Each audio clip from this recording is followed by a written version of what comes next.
Hi అండి, అందరికీ నమస్కారం. 2024 ఆగస్టు 16వ తేదీన రెండవ శుక్రవారం రాబోతుంది. ఇది పౌర్ణమికి ముందు వస్తున్న శుక్రవారం గనుక ఈ రోజున వరలక్ష్మి వ్రతాన్ని జరుపుకుంటూ ఉంటారు.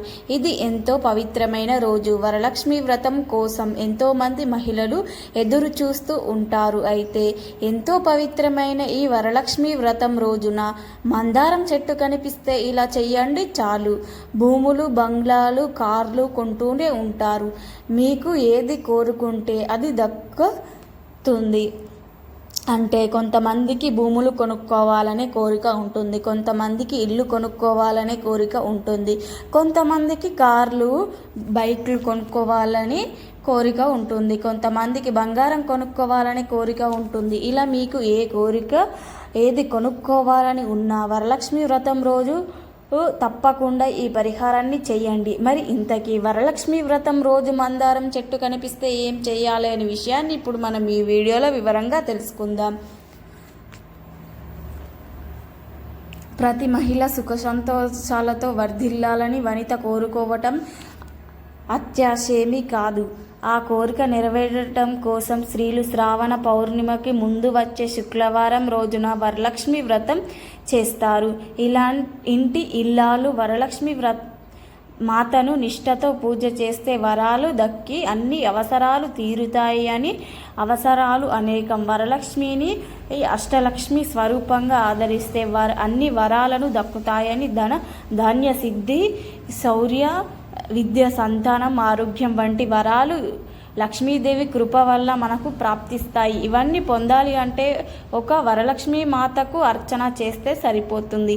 అందుకే లక్ష్మీదేవి తత్వాన్ని అనునిత్యం మనం చూసుకోవటే వరాలు సిద్ధించింది. జీవితాన్ని సుఖమయం చేసుకోవడానికి జన్మకు సార్థకం సాధించడం వీలవుతుంది. శుక్ల పక్షంలో చివరి శుక్రవారం నాడు జరిపేది వరలక్ష్మి వ్రతం. ముఖ్యంగా మహిళలు తప్పకుండా వరలక్ష్మి వ్రతం ఆచరిస్తారు. వరలక్ష్మి వ్రతాన్ని ఆచరించడానికి నియమాలు, మడులు అవసరం లేదు. నిశ్చలమైన భక్తి, ఏకాగ్రత చిత్తం ఉంటే చాలు. వరలక్ష్మి వ్రతం ఎంతో మంగళకరమైనది. ఈ వరలక్ష్మి వ్రతం చేయటం వల్ల లక్ష్మీదేవి కృప కటాక్షాలు కలిగి ఐశ్వర్యం సిద్ధిస్తుంది, సకల శుభాలు కలుగుతాయి. స్త్రీలకు దీర్ఘకాలం సుమంగళిగా ఉండాలి అంటే ఈ వరలక్ష్మి ఈ వ్రతాన్ని తప్పనిసరిగా ఆచరించాలి. లక్ష్మీదేవి సంపదలను ఇచ్చే తల్లి. సంపద అంటే కేవలం ధనం మాత్రమే కాదు. ధాన్య సంపద, పశు సంపద, గుణ సంపద, జ్ఞాన సంపద మొదలైనవి ఎన్నో ఉన్నాయి. నిజానికి అష్టలక్ష్మిలో వరలక్ష్మి లేదు, కానీ అన్ని అష్టలక్ష్ములు కలిపి ప్రసాదించే వరాలన్నీ కూడా వరలక్ష్మి అమ్మవారు ఒక్కరే ప్రసాదిస్తారు. అయితే ఈ వరలక్ష్మి వ్రతాన్ని చారుమతి ఏ విధంగా చేసిందో తెలిపే పూజ విధానాన్ని, నైవేద్యము, కలశము, బొమ్మలు, బంగారం వీటన్నిటి గురించి ఇప్పుడు మనం ఈ వీడియోలో వివరంగా తెలుసుకుందాం. వరలక్ష్మి వ్రతం ఎంతో విశిష్టమైనది, కానీ ఈ వ్రతం ఈ కలియుగంలో వేరే వేరే విధాలుగా చేస్తూ ఉన్నారు. అనవసరమైనవి వదిలేసి అవసరమైనవి ఈ హంగుల మీద శ్రద్ధ పెడుతూ ఉన్నారు. శాస్త్రంలో చెప్పబడిన పనులు చేయటం మానేసి కొత్త విధానాలు చేస్తూ ఉన్నారు. ఆ కొత్త విధానాలు చేస్తూ ఉన్నారు. ఇది ఒక్క విధంగా కలి ప్రభావమే అని చెప్పుకోవాలి. ఎందుకంటే వరలక్ష్మి వ్రతంలో ఇప్పుడు అనవసరమైనవి వెళ్ళి వచ్చాయి. వ్యాపారస్తులు వీటిని లాభాలు మార్చుకున్నారు. అసలు భవిష్యత్తు పురాణంలో చెప్పబడిన వరలక్ష్మి వ్రత విధానం చూసుకుంటే అందులోని వ్రతం చాలా సులువుగా ఉంటుంది, చాలా నిర్బాడంగా, సర్వసాధారణంగా ఉంటుంది. శాస్త్రం ప్రకారం వరలక్ష్మి వ్రతం పూజ చేస్తే 1000 రూపాయలతోనే పూజ అంతా కూడా అయిపోతుంది. కానీ నేటి రోజుల్లో అక్కర్లేని డెకరేషన్లు, అమ్మవారి బొమ్మలు వరలక్ష్మి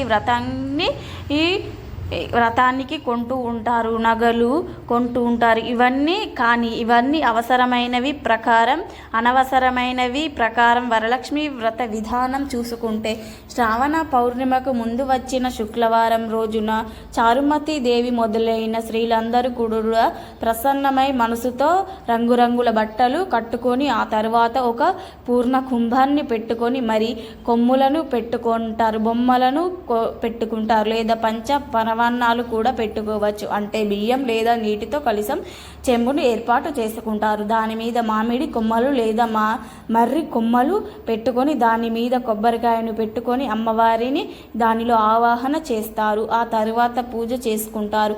ఈ పూజను కూడా పగలంతా కూడా ఉపవాసం ఉండి సాయంకాలం వేళ చారుమతి ఇతర స్త్రీలతో కలిసి చేస్తారు. ఇది శాస్త్రం చెప్పిన విషయం.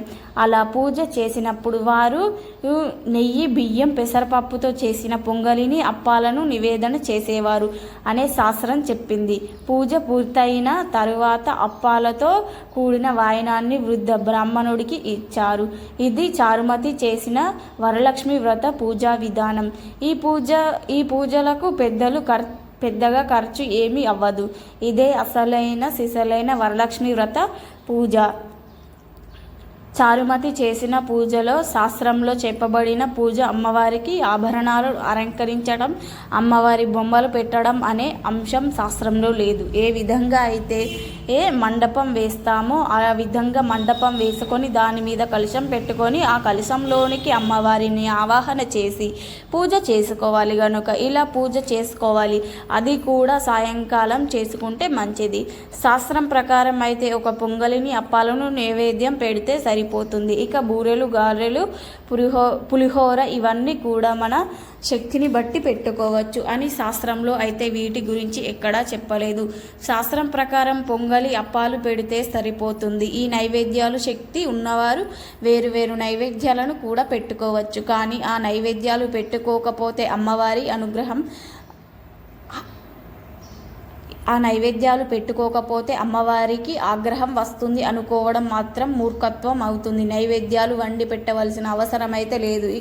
ఇక్కడ ముఖ్యంగా గమనించవలసిన విషయం ఏమిటి అంటే చారుమతి ఇతర స్త్రీలతో వృద్ధ బ్రాహ్మణులను పిలిచి పూజ చేయించుకొని తాంబూలం ఇచ్చి కనుక మనం కూడా వ్రతం చేయించడానికి ఒక బ్రాహ్మణుని పెట్టుకొని ఒక 500 రూపాయలు ఇస్తే మంచిది. చాలామంది వరలక్ష్మి వ్రతం కోసం అనవసరమైన బొమ్మలు, డెకరేషన్లు వీటన్నిటి కోసం వేలు ఖర్చు చేస్తారు. కానీ వ్రతం చేయించడం కోసం ఒక బ్రాహ్మణుని పెట్టుకోక యూట్యూబ్లో ఎవరో చెప్పింది వింటూ చేసుకుందాం అని భావిస్తూ ఉంటారు. అలా బ్రాహ్మణుడు లేకుండా ఖర్చు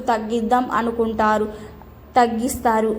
అనవసరమైన ఖర్చులు పెట్టుకుంటారు. కానీ యూట్యూబ్లో చూసి వ్రతం చేసుకోవడం కన్నా బ్రాహ్మణుణ్ణి పిలిచి వ్రతం చేసుకోవడం మేలు అనుకుంటే మీరు స్వంతంగా చేసుకోవడం ఉత్తమం. అంతేగాని యూట్యూబ్లో ఎవరు వ్రతం చేస్తుంటే దానిని ఫాలో అయిపోవడం మాత్రం అపచారమని పండితులు అంటున్నారు.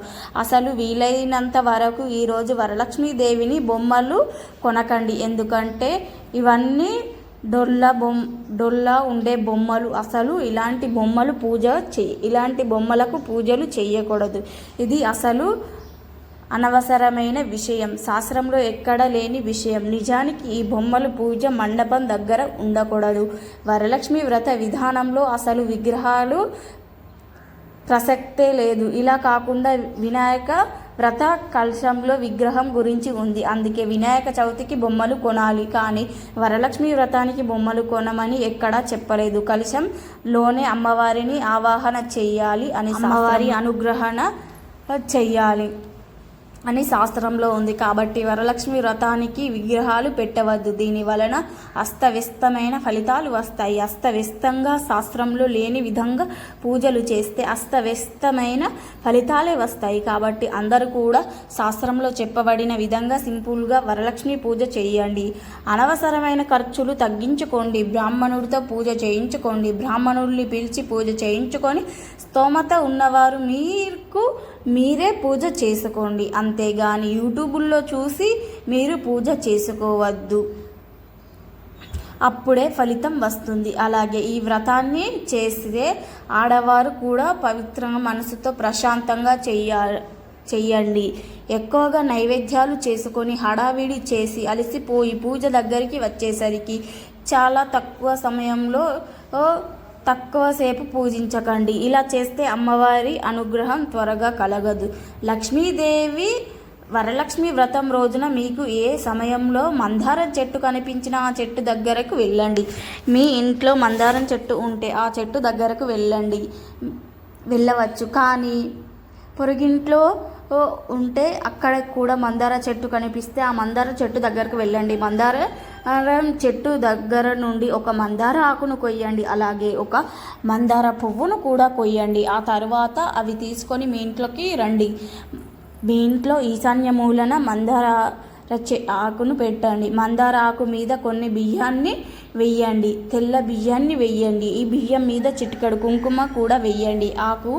ఆ ఆకు మీద ఎన్ని బియ్యం పడతాయో అన్ని బియ్యాన్ని వేసేయండి. బియ్యం మీద చిటికెడు కుంకుమ వెయ్యండి. ఆ తరువాత మందార పువ్వును ఈ బియ్యం మధ్యలో గుచ్చేయండి. మందార ఆకుకు, బియ్యానికి, కుంకుమకు, మందార పువ్వుకు మన కోరికలను తీర్చే శక్తి ఉంది కనుక మందార ఆకులో బియ్యాన్ని, కుంకుమను, మందార పువ్వును పెట్టి మీ కోరికలను చెప్పుకోండి. అమ్మవారిని తలుచుకొని, అమ్మ నాకు భూములు కొనుక్కోవాలని ఉంది, బంగ్లాలు కొనుక్కోవాలని ఉంది, బంగారం కొనుక్కోవాలని ఉంది,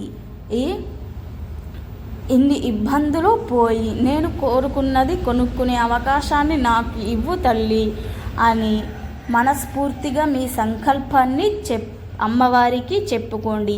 మీ స్నేహితులతో మీరు ఏ సమస్యను ఎలా అయితే చెప్పుకుంటారో అలా మీరు మీ కోరికను వివరంగా అమ్మవారికి చెప్పుకోండి. ఆ తరువాత ఆ ఆకును ఈశాన్య మూలన అలా వదిలేయండి. మీరు మీ పనులను చేసుకోండి. 24 గంటల తర్వాత ఈ మందార ఆకును తీసి దానిలోని బియ్యాన్ని పక్షులకు కానీ కాకులకు కానీ వేసేయండి. మందార ఆకును, పువ్వును మాత్రం ఎవరు